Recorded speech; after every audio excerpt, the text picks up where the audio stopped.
आज बुधवार रात्री झोपण्याआधी अवश्य पूर्ण श्रवण करा श्री गणेश स्तुती.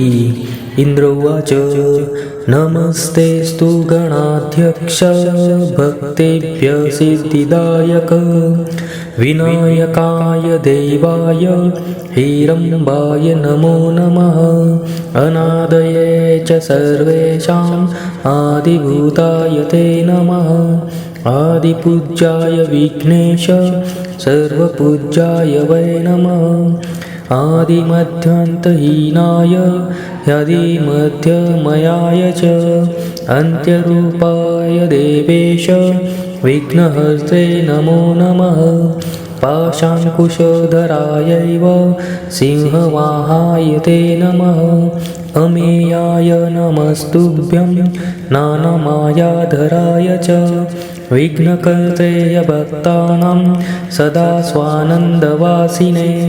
सिद्धिबुद्धिपते तुभ्यं नाभिशेषाय ते नमः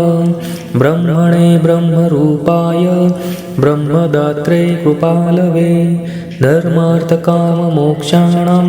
दात्रे ते वै नमो नमः पूर्णाय पूर्णभावज्ञ पूर्णानन्दप्रदाय वै कर्त्रे हर्त्रे च पात्रे ते गणेशाय नमो नमः सूक्ष्मेषु सूक्ष्मरूपाय स्थूलेषु स्थूलभोगिने स्थूलसूक्ष्मादिहीनाय लम्बोदर नमोऽस्तु ते किं स्तौमि त्वां सदा शान्तिरूपं तस्मान् नमो नमः तेन तुष्टो भव स्वामिन् दयाकाराय ते नमः.